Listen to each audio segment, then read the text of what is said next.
Venu des États-Unis, le coaching en entreprise est déjà bien implanté en Europe et depuis quelques années prend de plus en plus de l'ampleur en Afrique. Pourquoi un coaching pour les entreprises africaines et quels enjeux pour la transformation qualitative? C'est le sujet de cet entretien.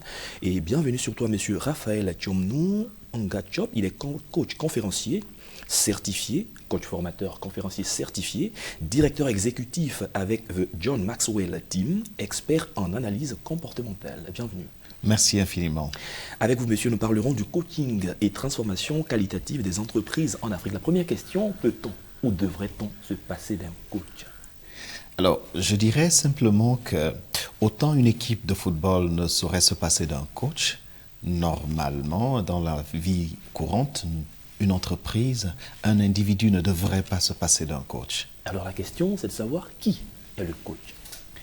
En effet, le coach, c'est une personne qui entre en relation de partenariat avec une autre ou une organisation dans le but d'amener cette deuxième partie à réaliser les objectifs qu'il se fixe et surtout des objectifs très ambitieux. On a en Afrique ou partout dans le monde des équipes de football, comme l'exemple que vous avez pris, qui ont un coach pour les aider à être dans leur meilleure performance en entreprise en Afrique. Est-ce que c'est le cas également? Aujourd'hui, c'est triste, mais ce n'est pas le cas en Afrique également. Mais je ne dirais pas que c'est triste, tout simplement. Pourquoi? Parce que avec les évolutions, aujourd'hui, on a vu très bien que le courant est parti de l'Amérique du Nord. Et aujourd'hui, l'Europe est complètement envahie et de plus en plus en Afrique, les entreprises ont pris conscience de la nécessité d'engager des coachs pour les accompagner dans la réalisation de leurs performances. Alors, on se demande, mais pourquoi les entreprises n'avaient pas de coach? Est-ce qu'elles n'en avaient pas besoin ou n'en avaient pas pris conscience? Je pense que comme tout système, il y a une évolution qui se met en place.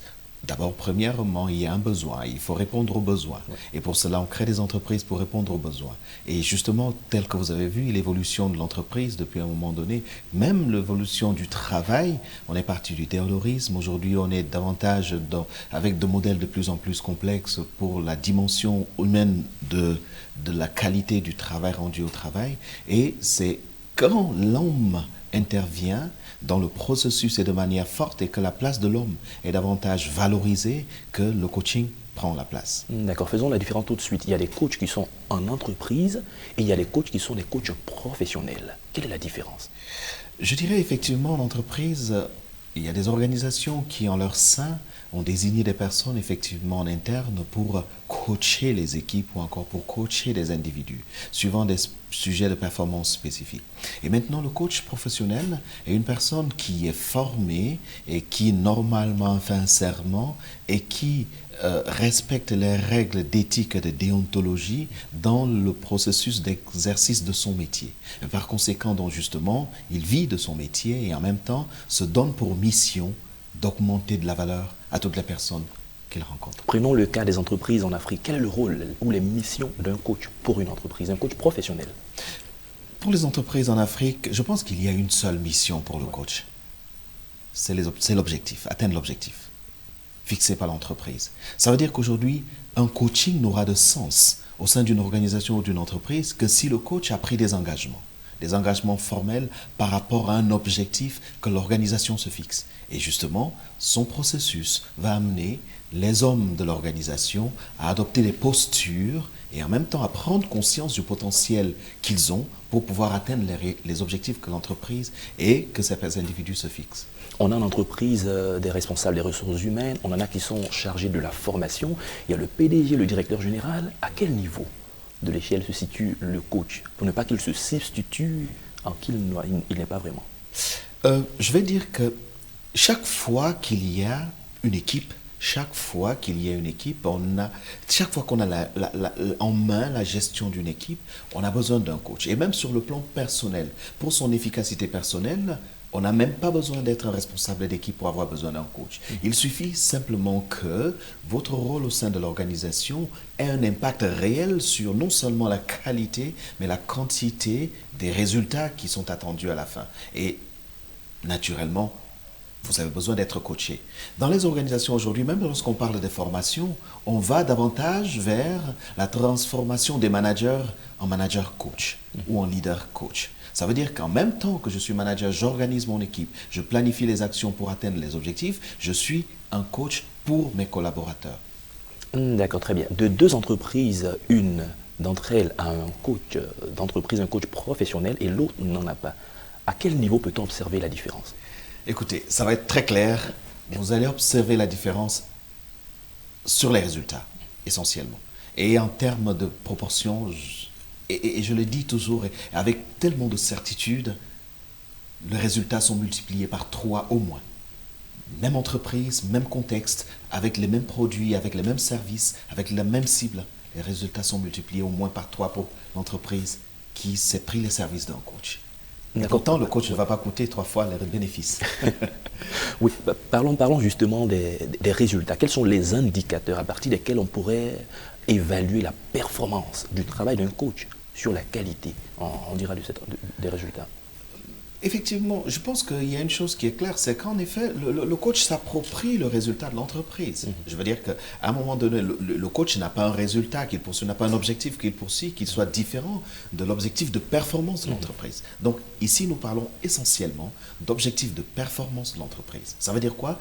Le coach s'approprie l'objectif de performance de l'entreprise, fait corps avec cet objectif, en association effectivement avec les personnes qui sont appelées à les réaliser, et par son processus et la démarche effectivement professionnelle qu'il a acquis et par expérience, amène ces personnes à obtenir ou encore à identifier le potentiel de réalisation, de transformation qu'il y a en eux pour faire effectivement de leurs objectifs, des résultats exceptionnels. Et récemment, vous avez organisé ou pris part à la 2e édition du Forum international Coaching for Africa. C'était en Côte d'Ivoire. La première édition s'est tenue au Burkina Faso. Oui. Parlons des enjeux de cette activité en Côte d'Ivoire. Coaching for Africa, c'est un rêve. Coaching for Africa, c'est une vision. Coaching for Africa, c'est un positionnement. Pourquoi? Parce qu'aujourd'hui, nous avons compris, quand vous regardez sur Internet, tout le monde se déclare coach. En fait, on a sur 10 coachs que vous allez rencontrer dans les réseaux sociaux, il y a 9 coachs autoproclamés. Et avec Coaching for Africa, la vision, c'est assainir en effet cet environnement. Pourquoi? Parce qu'aujourd'hui, que ce soit les individus ou les organisations, ils se laissent complètement emballer dans des relations qui ne les aident pas à grandir. Et Coaching for Africa, vient mettre le doigt sur cette problématique. Deuxième problématique de Coaching for Africa, la qualité de nos leaders. Je pense qu'il y a quelque chose à faire quand on regarde un peu l'Afrique. Quand on regarde le Mali, quand on regarde le Burkina, quand on regarde la Côte d'Ivoire, quand on regarde le Cameroun, quand on regarde la République centrafricaine, en fait, quand on regarde nos pays africains, c'est avec les larmes aux yeux qu'on parle. Pourquoi? Parce qu'effectivement, si aujourd'hui les conflits dans les pays, si aujourd'hui les transformations nous plaisent, si aujourd'hui les destructions en masse qu'on retrouve dans les pays, en Libye et partout, si aujourd'hui on a ça, c'est une conséquence directe de la qualité de nos leaders. On a besoin aujourd'hui en Afrique d'une nouvelle transformation. On a besoin aujourd'hui d'un leadership pour que l'Afrique brille de 1000 feux. On a besoin aujourd'hui que l'Afrique sorte des terres. Et pour cela, c'est toi, c'est moi, c'est l'entrepreneur. Pouvoir l'accompagner dans son projet pour qu'il y croit et qu'il impacte son environnement. Et c'est ça la vision de Coaching for Africa. Certainement la dernière question, nous sommes en train d'aller vers la fin de l'émission. Quel pourrait être l'impact d'un coaching professionnel pour les leaders d'opinion, les leaders politiques, les chefs d'État africains justement? Je crois que c'est effectivement là où il va falloir commencer. Parce qu'il y a quelque chose qui est sûr. Quand on parle le leadership, c'est l'influence. John Maxwell le dit, hein, rien de plus, rien de moins. Le leadership, c'est l'influence. Et à un moment donné, ce qu'on est appelé à comprendre, c'est que quand on est chef d'État, quand on a une certaine influence sur une population d'une manière ou d'une autre, on a besoin, premièrement, de congruence. Ce qu'on appelle effectivement de montrer l'exemple. Et en termes d'exemple, je pense que nous avons beaucoup de choses à faire. Et je pense, et en même temps que, avec des coachs, les objectifs de tous ces leaders d'opinion, de tous ces chefs de partis politiques, de tous ces hommes d'État, au moins pourraient être alignés à la vision qu'ils proclament, leur comportement, leur manière de faire, leur manière d'agir. Donc, on a réellement besoin d'impacter à partir de ce niveau-là. Merci bien, Monsieur Raphaël Tchomnou Ongatiop. Je rappelle que vous êtes coach, formateur, conférencier certifié, directeur exécutif avec The John Maxwell Team, expert en analyse comportementale. Et avec vous, nous avons parlé du coaching et transformation qualitative des entreprises en Afrique. Merci d'avoir accepté notre invitation. Merci infiniment et merci aux chers téléspectateurs pour votre appréciation. C'est la fin de cette émission. Merci à tous de l'avoir suivi. Bonne suite de nos programmes sur Medi 1 TV Afrique.